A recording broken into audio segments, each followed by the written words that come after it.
എൻ്റെ പേര് അനഘ. ഞാൻ പത്തനംതിട്ടയിൽ നിന്ന് വരുന്നു.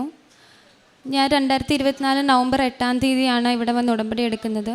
എനിക്ക് അതിനു മുന്നേ കൃപാസനത്തിനെ പറ്റി അറിയാമായിരുന്നു. കാരണം എൻ്റെ അമ്മ 5 വർഷമായിട്ട് ഉടമ്പടിയിലുള്ള ഒരു വ്യക്തിയാണ്. പക്ഷേ എനിക്ക് പ്രാർത്ഥനാ ജീവിതം അധികം ആ തീഷ്ണതയോടെ ഞാൻ പ്രാർത്ഥിക്കാറൊന്നും ഇല്ലായിരുന്നു. അങ്ങനെ എൻ്റെ അമ്മ എൻ്റെ അടുത്ത് പറയായിരുന്നു, 18 വയസ്സ് കഴിഞ്ഞപ്പോൾ തൊട്ട് പറയായിരുന്നു, നീ ഇവിടെ വന്ന് ഉടമ്പടി എടുക്കണം, പ്രാർത്ഥിക്കണം എന്നൊക്കെ. അപ്പം ഞാൻ പറയായിരുന്നു, ആരും നിർബന്ധിച്ച് എന്നെ കൊണ്ട് ഉടമ്പടി എടുപ്പിക്കണ്ട, എനിക്ക് മനസ്സ് തോന്നും, എൻ്റെ മനസ്സിൽ തോന്നുവാണെങ്കിൽ മാത്രമേ ഞാൻ ഉടമ്പടി വന്നെടുക്കത്തുള്ളൂ എന്ന് പറയുമായിരുന്നു. അങ്ങനെ കഴിഞ്ഞ വർഷം എനിക്ക് മനസ്സിലിങ്ങനെ ഒരു ചിന്ത വന്നു, എനിക്ക് ഉടമ്പടി എടുക്കണം. പക്ഷേ എനിക്ക് ഇവിടെ വരാനോ ഉടമ്പടി വന്നാൽ പോലും എനിക്ക് ഉടമ്പടി എടുക്കാനൊന്നും പറ്റുന്നുണ്ടായിരുന്നില്ല. അങ്ങനെ ഭയങ്കര തടസ്സങ്ങളായിരുന്നു എനിക്ക് ഉടമ്പടി എടുക്കാനായിട്ട്. അങ്ങനെ എനിക്ക് നവംബർ ആയപ്പോൾ ഞാൻ തീരുമാനിച്ചു, എന്തായാലും ഞാൻ ഉടമ്പടി എടുക്കും. അങ്ങനെ ഞാൻ ലീവ് എടുത്ത് ഞാൻ ഇവിടെ വന്ന് ഉടമ്പടി എടുത്തു. ഞാൻ ആ സമയം ഞാൻ ഫൈനൽ ഇയർ എൻ്റെ BSc നഴ്സിംഗ് പഠിച്ചുകൊണ്ടിരിക്കുന്ന സമയമാണ് ഞാൻ ഉടമ്പടി എടുത്തത്. അടുത്ത മാസം തൊട്ട് എനിക്ക് സ്റ്റഡി ലീവ് സ്റ്റാർട്ട് ചെയ്യായിരുന്നു. അപ്പം ഞാൻ എൻ്റെ പ്രാർത്ഥനയും എൻ്റെ പഠനവുമായിട്ട് മുന്നോട്ട് പോയി. അപ്പം പഠിക്കുന്നതിനിടയ്ക്ക് ഞാൻ ഇങ്ങനെ മാതാവിൻ്റെ അടുത്ത് പറയായിരുന്നു, എനിക്കിതെല്ലാം കൂടെ ഒന്നിച്ച് പഠിക്കാൻ പറ്റത്തില്ല, അമ്മ മാതാവ് എൻ്റെ തലയിൽ കയറാത്തത് അമ്മ മാതാവ് പഠിക്കണം എനിക്ക് വേണ്ടിയിട്ടെന്ന് ഞാൻ പറയായിരുന്നു. ഫസ്റ്റ് ഇയറും സെക്കൻഡ് ഇയറും തേർഡ് ഇയറും ഒക്കെ ഞാൻ എൻ്റെ മെറിറ്റിൽ മാത്രം വിശ്വസിച്ച് പഠിച്ചാൽ മാത്രമേ പാസ്സാവത്തുള്ളൂ, ഇതൊക്കെ ഒരു ലക്കാണ് എന്നൊക്കെ വിചാരിച്ച് പഠിച്ചിരുന്നൊരു വ്യക്തിയാണ്. അപ്പോഴൊക്കെ എനിക്ക് എൻ്റെ ബാച്ചിൽ ഇപ്പോൾ 60 പേരുണ്ടെങ്കിൽ 60ാമത് പാസ്സാവുന്നൊരു വ്യക്തിയായിരുന്നു. അതായത് ഏറ്റവും കുറവ് മാർക്കോടുകൂടി പാസ്സാവുന്നൊരു വ്യക്തിയായിരുന്നു ഞാൻ. അപ്പോൾ ഞാൻ ഇങ്ങനെ മാതാവിൻ്റെ അടുത്ത് പറയായിരുന്നു, എനിക്ക് പഠിക്കാൻ എല്ലാം കൂടെ ഒന്നും എനിക്ക് പഠിക്കാൻ പറ്റത്തില്ല, ഒത്തിരി പഠിക്കാനുണ്ട്, അപ്പം അമ്മ മാതാവ് പഠിക്കണം എൻ്റെ കൂടെ ഇരുന്നൊക്കെ പറയായിരുന്നു. അപ്പം ഞാൻ ഇങ്ങനെ സാക്ഷ്യങ്ങളൊക്കെ കേൾക്കുമ്പോൾ അതിൽ ജപമാല ചൊല്ലുന്ന കാര്യങ്ങളൊക്കെ ആൾക്കാർ പറയുമ്പോൾ ഞാൻ ഇങ്ങനെ ഓർക്കും, എനിക്ക് ജപമാല ചൊല്ലാൻ അറിയത്തില്ലല്ലോ, കാരണം ഞാനൊരു ഹിന്ദു മതത്തിലുള്ള ഒരാളാണ്. അപ്പം ഞാൻ ഇങ്ങനെ യൂട്യൂബൊക്കെ നോക്കി ജപമാല ചൊല്ലാൻ പഠിച്ചു. ഞാൻ ഇവിടെ വന്ന് ജപമാല വാങ്ങിച്ചു. അങ്ങനെ ഞാൻ ജപമാല എൻ്റെ പഠനത്തിനോട് കൂടി ഞാൻ ജപമാല ചൊല്ലുകയും സാക്ഷ്യം കേൾക്കുകയും ധ്യാനം കൂടുകയൊക്കെ ചെയ്യാൻ തുടങ്ങി. അങ്ങനെ എൻ്റെ പരീക്ഷയുടെ തലേദിവസമായി. ഫ്രണ്ട്സ് എല്ലാവരും ഇരുന്ന് ഞങ്ങൾ ഹോസ്റ്റലിൽ ഇരുന്ന് പഠിക്കുക. അപ്പോൾ എനിക്ക് മാത്രം ഒന്നും പഠിച്ചിട്ട് ഒരു പ്രാവശ്യം 2 പ്രാവശ്യമൊക്കെ റിവൈസ് ചെയ്ത കാര്യമാണെങ്കിലും എനിക്ക് ആ രാത്രി എനിക്കതെല്ലാം എടുത്ത് നോക്കിയിട്ട് എനിക്ക് ആദ്യമായിട്ട് ഞാൻ കാണുന്ന പോലെ ഓരോ പേജ് മറിക്കും തോറും ഞാൻ ഇതൊന്നും വായിച്ചില്ലാത്ത പോലെ കാര്യങ്ങൾ പോലെ എനിക്ക് തോന്നി. അപ്പോൾ എനിക്ക് ഭയങ്കരമായിട്ട് സങ്കടം വന്നു. ഞാൻ അവിടെ നിന്ന് കരഞ്ഞു, ഞാൻ വീട്ടിലൊക്കെ വിളിച്ച് കരഞ്ഞു. അപ്പോൾ എൻ്റെ ഫ്രണ്ട്സൊക്കെ പറഞ്ഞു, നീ ഉറങ്ങ്, നിനക്ക് നാളെ രാവിലെ എക്സാമിന് പോകുമ്പോൾ നിനക്ക് ശരിയാവും, നിനക്കൊക്കെ ഓർമ്മ വരും. പക്ഷേ എനിക്ക് അവരൊന്നും പറഞ്ഞ് എനിക്ക് വിശ്വാസം വന്നില്ല. ഞാൻ അപ്പോൾ പിന്നെ ഇരുന്ന് പഠിക്കാൻ ശ്രമിച്ചു. അങ്ങനെ എൻ്റെ മനസ്സിലിങ്ങനെ കുറേ നേരമായിട്ട് ഇങ്ങനെ ആരോ പറയുന്ന പോലെ തോന്നി, നീ കൃപാസനം പത്രം എടുത്ത് ചുമ്മാ ഒന്ന് വായിച്ച് നോക്ക്, നീ പത്രം വായിക്കുക, കൃപാസനം പത്രം വായിക്കാൻ ഇങ്ങനെ മനസ്സ് തോന്നുന്നുണ്ട്. പക്ഷെ ഞാൻ അപ്പോഴും പഠിച്ചുകൊണ്ടിരുന്നു. ഞാനിവിടുന്ന് ആദ്യം ഉടമ്പടി എടുത്തപ്പോൾ നവംബർ മാസത്തെ പത്രം എനിക്ക് കിട്ടിയായിരുന്നു. പക്ഷെ ഞാൻ എന്നിട്ടും അതെടുത്ത് വായിക്കുന്നില്ല. എൻ്റെ അടുത്ത് ആരോ ഇങ്ങനെ പറയുന്നുണ്ട്, നീ വായിക്കുക, പത്രം എടുത്ത് വായിക്കുക. അപ്പം ഞാൻ ഓൾറെഡി അതിൻ്റെ ഒരു ഫ്രണ്ടിലത്തെ പേജ് മാത്രം വായിച്ചിട്ടുണ്ടായിരുന്നു. അപ്പം ഞാനങ്ങനെ പത്രം എന്തായാലും വായിക്കാമെന്ന് വെച്ചിട്ട് ഞാൻ എൻ്റെ ബുക്ക് അടച്ച് വെച്ചിട്ട് പത്രം എടുത്ത് ഞാൻ 2ാമത്തെ പേജ് തിരിക്കുകയും ഞാൻ ആദ്യം വായിച്ച സാക്ഷ്യം കേട്ടിട്ട് ഞാൻ ഞെട്ടിപ്പോയി. എനിക്ക് കരച്ചിൽ വന്നു. കാരണം ഞാൻ അപ്പം അനുഭവിച്ചുകൊണ്ടിരിക്കുന്ന അവസ്ഥ എന്താണോ അതായിരുന്നു ആ പത്രത്തിൽ വേറൊരു കുട്ടിയുടെ സാക്ഷിയായിട്ട് അവിടെ എഴുതിയേക്കുന്നത്. കാരണം എന്നെ പോലെ BSc നഴ്സിംഗ് പഠിക്കുന്ന നിമ്മി എന്ന് പറഞ്ഞൊരു കുട്ടിയുടെ സാക്ഷ്യം ഞാൻ ആ സമയം അനുഭവിച്ചുകൊണ്ടിരുന്ന ബുദ്ധിമുട്ടായിരുന്നു ആ പത്രത്തിലുണ്ടായിരുന്ന ആ സാക്ഷ്യത്തിൽ.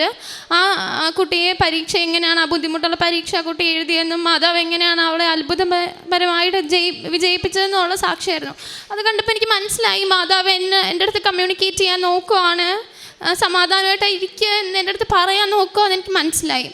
അങ്ങനെ ഞാൻ എൻ്റെ എക്സാം എഴുതാൻ പോയി. കാശരൂപവും അതുപോലെ തന്നെ ഞാൻ ഉപ്പ് എൻ്റെ എക്സാം ഹാളിലിട്ടു. എൻ്റെ ഫ്രണ്ട്സിന് എല്ലാവർക്കും ഞാൻ തൈലം കുരിശ് വരച്ച് കൊടുത്തു.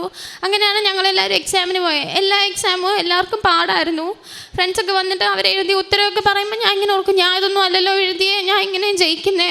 ഫൈനൽ ഇയറാണ്, എനിക്ക് ഭയങ്കര ടെൻഷനായിരുന്നു. അപ്പം ഞാനിങ്ങനെ പൊതുവേ ഏറ്റവും വേസ്റ്റ് ആയിട്ടുള്ള കാര്യങ്ങൾ ആലോചിക്കുന്നൊരു വ്യക്തിയാണ്. കാരണം ഞാൻ മാത്രം തോറ്റുപോകുമോ, ഞാൻ എന്ത് ചെയ്യും, അങ്ങനെയൊക്കെ ഏറ്റവും വേസ്റ്റ് ആയിട്ടുള്ള കാര്യങ്ങൾ എപ്പോഴും ആലോചിച്ചുകൊണ്ടിരിക്കുന്ന ഒരാളാണ്. അപ്പം ഇങ്ങനത്തെ ചിന്തകളൊക്കെ എൻ്റെ മനസ്സ് വരുമ്പോൾ ഒരു വചനം എൻ്റെ മനസ്സ് വരും, നിൻ്റെ ദൈവമായ കർത്താവ് വിജയം നൽകുന്ന യോദ്ധാവ് നിൻ്റെ മധ്യമുണ്ട്.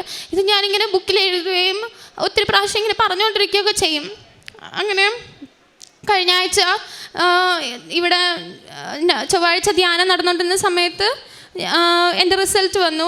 അപ്പം ഞാൻ കഴിഞ്ഞ ഞായറാഴ്ചത്തെ ധ്യാനം ഇവിടെ ഓൾറെഡി ഇവിടെ വന്ന് ഞാൻ ധ്യാനം കൂടിയിട്ടുണ്ടായിരുന്നു. അതുകൊണ്ട് ഞാൻ വേറൊരു ധ്യാനം അച്ഛൻ്റെ ധ്യാനം 11:30 ആയപ്പോൾ ഞാൻ ഇവിടെ ധ്യാനം നടക്കുന്ന യൂട്യൂബിൽ ധ്യാനം നടക്കുന്ന സമയത്ത് വേറൊരു ധ്യാനം എടുത്ത് കണ്ട്.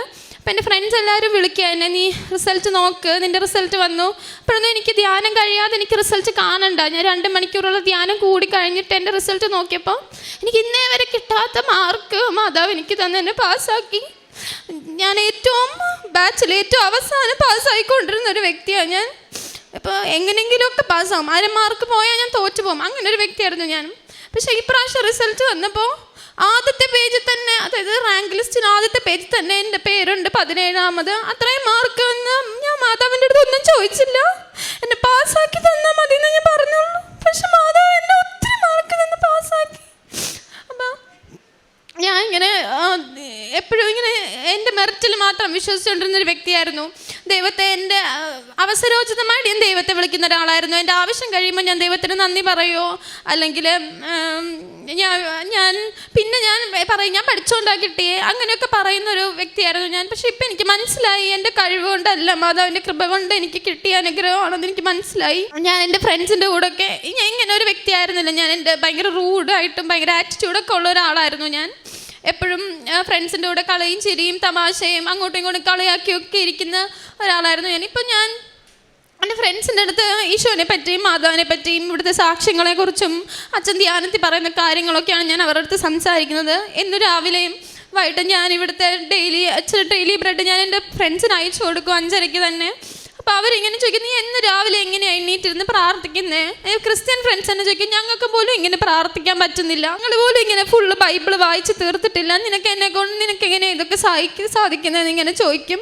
അപ്പം ഞാൻ പറയും, ഞാൻ ഉടമ്പടി എടുത്തിട്ടുണ്ട്, എനിക്ക് മാതാവ് അതിനുള്ള കൃപകൾ തരുന്നുണ്ട്, അതുകൊണ്ട് ഞാൻ പ്രാർത്ഥിക്കുന്നതെന്ന് ഞാൻ പറയും. അപ്പോൾ ഇത്ര അനുഗ്രഹം തന്ന മാതാവിനും ഈശോയ്ക്കും 1000 നന്ദി. എസെക്കിയേൽ പ്രവാചകൻ്റെ പുസ്തകം 37-ാം അധ്യായത്തിൽ 11 മുതലുള്ള തിരുവചനങ്ങളിൽ അരുളിച്ചെയ്യുന്നു, ഞങ്ങളുടെ അസ്ഥികൾ വരണ്ടിരിക്കുന്നു, പ്രതീക്ഷ നശിച്ചിരിക്കുന്നു, ഞങ്ങൾ തീർത്തും പരിത്യക്തരായിരിക്കുന്നു എന്നവർ പറയുന്നു. ആകയാൽ അവരോട് പ്രവചിക്കുക, ദൈവമായ കർത്താവ് അരുളിച്ചെയ്യുന്നു, എൻ്റെ ജനമേ, ഞാൻ കല്ലറകൾ തുറന്ന് നിങ്ങളെ ഉയർത്തും, ഇസ്രായേൽ ദേശത്തേക്ക് ഞാൻ നിങ്ങളെ തിരികെ കൊണ്ടുവരും, എൻ്റെ ആത്മാവിനെ ഞാൻ നിങ്ങളിൽ നിവേശിപ്പിക്കും. അനഘ തൻ്റെ BSc ഫൈനൽ ഇയർ പാസ്സായതിൻ്റെ സാക്ഷ്യമാണ് ഇവിടെ പങ്കുവയ്ക്കുന്നത്. തൻ്റെ റിസൾട്ട് തനിക്ക് വന്നപ്പോൾ താൻ ഉടമ്പടി ആരാധന കൂടിക്കൊണ്ടിരിക്കുകയായിരുന്നു. ഉടമ്പടി ആരാധന കഴിഞ്ഞിട്ട് മാത്രം എനിക്ക് റിസൾട്ട് കണ്ടാൽ മതി, അത് അമ്മ എനിക്ക് വേണ്ടിയിട്ട് എല്ലാം ചെയ്ത ഒരു പരീക്ഷയാണ്. അപ്പോഴമ്മ തന്നെ ആ റിസൾട്ടൊക്കെ നോക്കിയിട്ടുണ്ട്.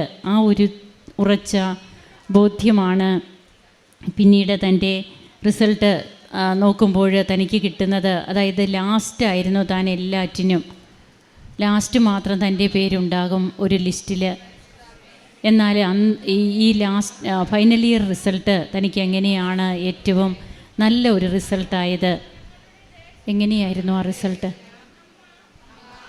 എനിക്ക് 70% മാർക്ക് തന്ന മാതാവിനെ പാസ്സാക്കിയത്. അതായത് ഡിസ്റ്റിങ്ഷൻ അടുത്ത് മാർക്കാണ് ഈ മകൾക്ക് ലഭിക്കുന്നത്.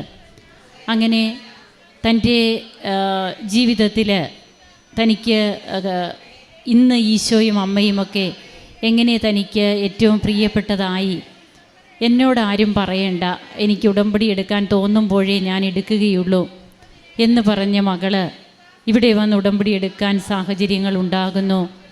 കൃപാസന പത്രം അത് തൻ്റെ കയ്യിൽ ഒരെണ്ണമുണ്ട്. തൻ്റെ അമ്മ 5 വർഷമായിട്ട് ഉടമ്പടിയിൽ ജീവിക്കുന്ന അമ്മയാണ്. ഈശോയെയും അമ്മയെയും തൻ്റെ പെറ്റമ്മ അറിഞ്ഞ നിമിഷം മുതൽ ഈ മകളോടും പറയുന്നുണ്ട്, നിനക്കും 18 വയസ്സ് കഴിഞ്ഞല്ലോ, നീയും ഉടമ്പടി എടുക്കുക. പിന്നീട് തനിക്ക് ഉടമ്പടി എടുക്കാനായിട്ടുണ്ടായ സാഹചര്യങ്ങളും അതുപോലെ പരീക്ഷയുടെ തലേ ദിവസം തനിക്കൊന്നും മനസ്സിലാകുന്നില്ല, ഫൈനൽ ഇയർ എക്സാം. അപ്പോഴാണ് കൃപാസന പത്രം വായിക്കുക എന്ന് തൻ്റെ ഉള്ളിലിരുന്ന് തനിക്കൊരു തോന്നൽ, ആരോ തന്നോട് പറയുന്നു, നീ അതെടുത്ത് വായിക്ക്. കൃപാസന പത്രം വായിച്ചനുഭവിക്കുന്ന കൃപ അതൊന്ന് വേറെ തന്നെ എന്നുള്ളതും ഈ സാക്ഷ്യത്തിലൂടെ ഈ മകൾ വ്യക്തമാക്കുകയാണ്. താൻ ആ പത്രം ആദ്യത്തെ ഒരു പേജ് മാത്രം ജസ്റ്റ് ഒന്ന് കണ്ണോടിച്ചിട്ടേ ഉണ്ടായിരുന്നുള്ളൂ. കൃപാസന പത്രം എന്ന് പറയുന്നത് തിരുവചനങ്ങൾ വെന്ത് നമുക്ക് കിട്ടിയിരിക്കുന്ന, അതായത് ബൈബിള് നെല്ലാണെങ്കിൽ ആ ബൈബിൾ വെന്ത് ഇറങ്ങിയിരിക്കുന്ന ചോറാണ് കൃപാസന പത്രം. അതാണ് ബഹുമാനപ്പെട്ട VP ജോസഫ് അച്ഛൻ ആ പത്രത്തെക്കുറിച്ച് നമ്മോട് പറയുക. അങ്ങനെ നമുക്ക് കിട്ടിയിരിക്കുകയാണ്, റെഡി ക്യാഷാണ് ആ പത്രത്തിലുള്ളത്.